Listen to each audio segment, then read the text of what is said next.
Hello friends, જય શ્રી ગણેશ. બધાને સ્વાગત છે તમારું મારી ચેનલ ગુજરાતી કિચનમાં. તો આટલી બધી સસ્તો અને સરળ રીતે મેસૂબ ઘરે બનતો હોય તો બજારેથી મોંઘો મેસૂબ શું કામે લાવવો. પહેલી જ વારમાં પરફેક્ટ જાળીદાર મેસૂબ ઘરે આરામથી બની શકે છે.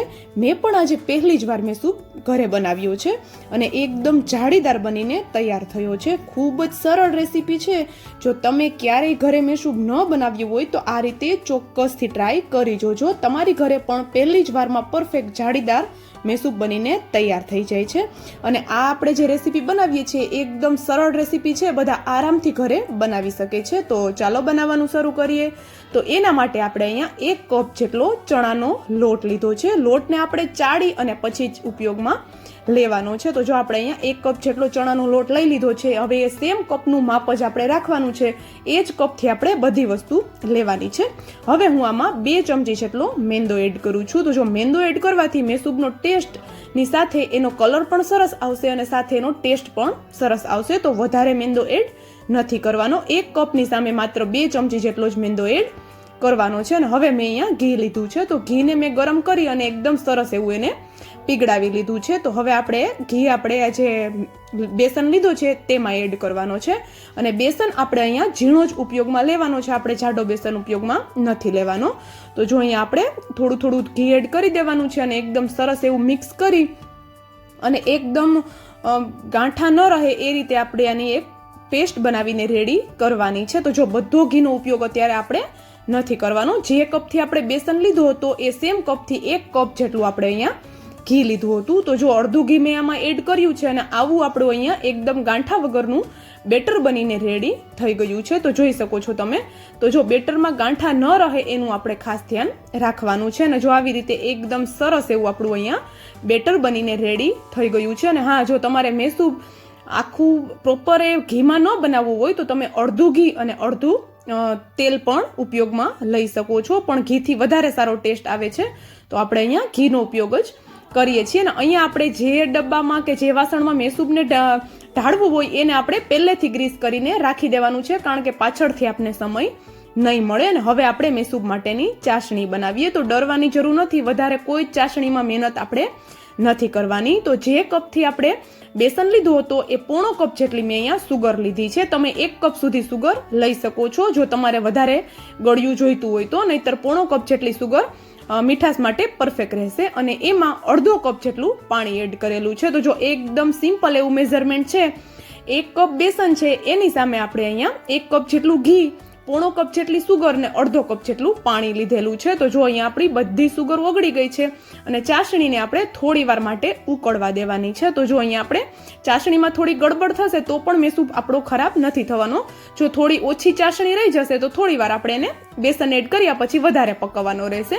પણ જો આવી રીતે હાથમાં આપણે ચેક કરશું અને હલકો એવો તાર બને ને એટલી ચાસણી આપણે કરવાની છે. વધારે કોઈ જ ડરવાનું નથી. ચાસણી આપણે પ્રોપર કરવાની જરૂર નથી. અને હવે આપણે એમાં આપણું જે બેસન છે પેસ્ટ બનાવીને રાખી છે તે એડ કરી દેવાની છે. તો જો અહીંયા બધો બેસન એડ કરી દીધો અને હવે આપણે આને એકદમ સરસ એવું મિક્સ કરતું રહેવાનું છે, જેથી કરીને ચાસણી સાથે આપણો બેસન સરસ એવો મિક્સ થઈ જાય અને એના ગાંઠા ન બને. તો જો એકદમ સરસ એવો મિક્સ થઈ ગયો છે અને હવે આપણે આને સતત હલાવતા રહેવાનું છે. તો જો આને વચ્ચે આપણે બિલકુલ છોડીને નથી જવાનું ક્યાંય, એકદમ સતત એવું આપણે આને હલાવતા રહેવાનું છે. તો જો 1 મિનિટ જેવું આપણે બેસનને ચાસણી સાથે કૂક કરવાનું છે. તો આવું એકદમ સરસ એવી પેસ્ટ બનીને એનું રેડી થઈ જશે. એમાં બિલકુલ પણ ગાંઠા નહીં રહે. અને હવે આપણે એને સતત હલાવતા રહેવાનું છે. એ પણ હું તમને ફરી પાછું કહી દઉં. તો તમે જોઈ શકો છો એક જ ડાયરેક્શનમાં આપણે એને ફેરવતા રહેવાનું છે. તો હવે આપણે આમાં થોડું કરી અને ઘી એડ કરવાનું છે. અને આપણે જે મેસૂબ બનાવીએ છીએ એના માટે આપણે કોઈ મોટું અને જાડા તળિયાવાળું વાસણ લેવાનું છે. તો જો અહીંયા જે ઘી આપણું બચાવી લીધું હતું આપણે 1 કપ ઘીમાંથી અડધું કપ જેટલે જે ઘી બચ્યું હતું એને આપણે એકદમ સરસ એવું ધુમાડા નીકળે એટલું આપણે એને ગરમ કરી લેવાનું છે. વધારે બાળી નથી નાખવાનું, પણ એકદમ પ્રોપર ગરમ કરી લેવાનું છે. અને પછી આપણે આ મેસૂબમાં જે આપણે બનાવીએ છીએ એમાં એને 1 હાથથી ફેરવતા રહેવાનું છે અને 1 થી 2 ચમચી જેટલું ગરમ ઘી આપણે આમાં એડ કરતું રહેવાનું છે. તો જો અહીંયા આપણે એક હાથથી ઘી એડ કરીએ છીએ અને આપણે 1 હાથથી એને હલાવીએ છીએ. તો ઘી સરસ એવું મિક્સ થઈ જાય અને પછી આપણે ફરી પાછું ઘી એડ કરવાનું છે. તો જો અહીંયા ધીમે ધીમે આપણું જે બેસન છે એ ફૂલવા લાગશે. તો ઘી અહીંયા ગરમ લેવાનું છે. જો ગરમ ઘી લેશું તો થોડું વધારે સરસ રિઝલ્ટ આવશે. તો જો મેં ફરી પાછું ઘી એડ કર્યું અને એ ઘી શોષાઈ જાય નહીં ત્યાં સુધી આપણે ફરી પાછું ઘી એડ નથી કરવાનું. એકદમ સરસ એવું ઘી આમાં મિક્સ થઈ જાય પછી આપણે ફરી પાછું ઘી એડ કરવાનું છે. તો જો અહીંયા તમે જોઈ શકો છો એકદમ સરસ એવું ઘી બેસન સાથે ભળી ગયું છે. તો આપણે ફરી પાછું થોડું ઘી એડ કરવાનું છે. એવી રીતે જે આપણે અડધો કપ જેટલું ઘી લીધું છે એ બધું જ ઘી આપણે આમાં એડ કરી દેવાનું છે. તો મેસૂબ બનાવતી વખતે ઘીનો થોડો વધારે ઉપયોગ થાય છે. તો તમે આ મેસૂબ વેજીટેબલ ઘીથી પણ બનાવી શકો છો, પણ જો શુદ્ધ ઘીથી મીઠાઈ બનેલી હોય તો તેનો તો સ્વાદ જ અલગ આવતો હોય છે. ને આમ પણ બજારેથી જે મોંઘો મેસૂબ આપણે લાવીએ છીએ તો એના કરતાં આપણે શુદ્ધ ઘીમાં ઘરે આ મેસૂબ બનાવશું તો પણ એકદમ સસ્તામાં બનીને તૈયાર થઈ જશે. અને 1 કપ બેસનમાં આપણું અહીંયા અંદાજે 1 કિલા જેટલો મેસૂબ બનીને તૈયાર થઈ જાય છે. તો ખૂબ સસ્તામાં અને અહીંયા વધારે મહેનત પણ આપણે નથી કરવાની. તો જો અહીંયા 30 મિનિટ જેવો ટાઈમ લાગશે આપણો મેસૂબ બનતા.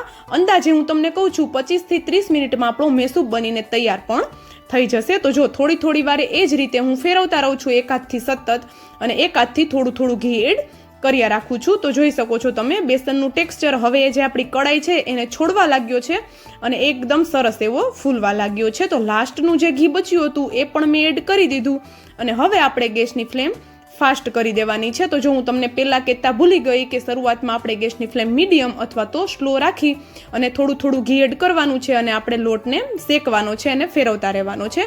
પછી લાસ્ટનું જે ઘી બચ્યું હોય એ એડ કરીએ ત્યારે આપણે ગેસની ફ્લેમ હાઈ કરી દેવાની છે. અને જ્યારે કે જો લાસ્ટનું ઘી બચ્યું એટલે કે હું તમને કહી દઉં કે બેસન આપણો આ રીતે ફૂલવા લાગે પછી આપણે ગેસની ફ્લેમ હાઈ કરી દેવાની છે અને આપણે એને સતત બિલકુલ છોડ્યા વગર એક જ ડાયરેક્શનમાં ફેરવતા રહેવાનું છે. તો જોઈ શકો છો તમે બેસનનું ટેક્સચર તે કડાઈને છોડવા લાગ્યો છે અને એકદમ જાળીદાર એવો થવા લાગ્યો છે. એનો કલર પણ હલકો ચેન્જ થવા લાગ્યો છે. તમે તો ગેસની ફ્લેમ હાઈ રાખી સતત આપણે એને ફેરવતા રહેવાનું છે, નહીંતર તળિયે ચોંટી જશે. અને કડાઈને બિલકુલ ચીપકતું નથી, એકદમ જ કડાઈ છોડી દીધી છે આપણા મેસૂબે. અને જોઈ શકો છો એમાં જાડી અત્યારે જ જોઈને ખબર પડે છે કે આપણો મેસૂબ છે એકદમ પરફેક્ટ બનીને તૈયાર થવાનો છે.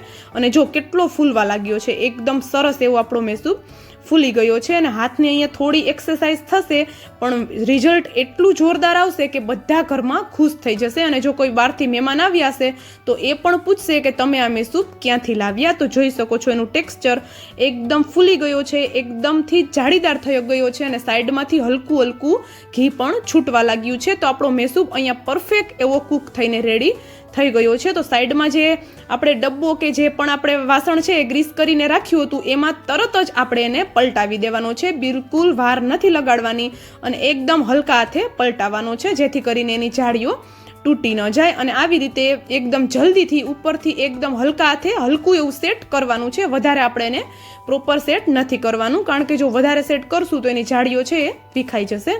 તો જો હલકા હાથે આપણે એને કરી દીધું છે સરસ એવું સેટ. અને ઉપરથી હવે આપણે એને ઢાંકણ અથવા તો કોઈ પ્લેટ ઢાંકી અને જે આપણે ગેસની ફ્લેમ જે ગેસ ઉપર આપણે મેસૂબ બનાવ્યો એની ઉપર જ આપણે ગેસની ફ્લેમ બંધ કરી અને આ ડબ્બાને રાખી દેવાનો છે. કારણ કે જો ગેસ આપણે ચાલુ રાખ્યો હતો એટલે ગરમ હોય છે.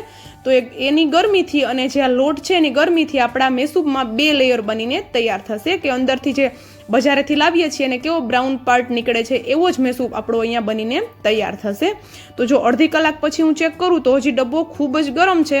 તો જો આને એક વાત પણ હું તમને બીજી કહી દઉં કે આને ઢાળવા માટે કોઈ હાઈ બોટમનું વાસણ હોય ને એ લેવાનું છે આપણે. તો જો આરામથી નીકળી જાય છે, કારણ કે નીચે મેં ફોઇલ પેપર રાખ્યું હતું. તમે કોઈ થાળીમાં પણ આને આવી રીતે પાથરી શકો છો. તો જો અહીંયા તમે જોઈ શકો છો અત્યારે ગરમ છે પણ હજુ એ સેટ થઈ ગયો છે. તો આપણે એમાંથી હવે કટ કરી લેવાના છે. અને કટ કરવો મને બહુ વધારે થોડુંક ડિફિકલ્ટ લાગ્યું, કારણ કે આમાંથી કટ કરવા એ થોડુંક મહેનતવાળું કામ છે. તો જો મેં આને કટ નથી કર્યા, એક જ કટ લગાવ્યો અને પછી મેં એને ઠંડો થવા માટે રાખી દીધો હતો. તો જો અહીંયા જોઈ શકો છો આમાં કટ લગાવ્યો એમાં જ ખબર પડે છે કે આપણો મેસૂબ કેટલો બધો જાળીદાર બન્યો છે. અને પછી મેં એને ઠંડો થવા દીધો અને પછી આવી રીતે મેં એના રફલી પીસીસ કરી લીધા છે. તો જોઈ શકો છો તમે એકદમથી જાળીદાર બન્યો છે અને 2 લેયર વાળો 3 લેયર વાળો એકદમથી જો વચ્ચેનો જે કલર છે એકદમ ડાર્ક એવો આવી ગયો છે. તો પરફેક્ટ જાળીદાર એવો આપણો અહીંયા મેસૂબ બનીને તૈયાર થયો છે. અને એનું જે ટેસ્ટ છે એ તો તમે બનાવશો ત્યારે જ ખબર પડશે કે ઘરે જે આપણે મેસૂપ બનાવીએ છીએ, કારણ કે આપણે એને શુદ્ધ ઘીમાં અને એકદમ હાઇજેનિક રીતે બનાવ્યો હોય છે, તો ખૂબ ટેસ્ટી એવો મેસૂપ બને છે. તો જો અત્યાર સુધીનો વિડીયો થોડો પણ પસંદ આવ્યો હોય તો વિડીયોને એક લાઇક અને ચેનલને સબસ્ક્રાઇબ જરૂરથી કરી દેજો, અને સાથે જ મને કોમેન્ટ કરીને જરૂરથી જણાવજો કે તમને મારો આ વિડીયો કેવો લાગ્યો. તો ચાલો હવે આપણો અહીંયા એકદમ જાળીદાર પરફેક્ટ મેસૂપ બનીને રેડી થઈ ગયો છે. And thank you for watching.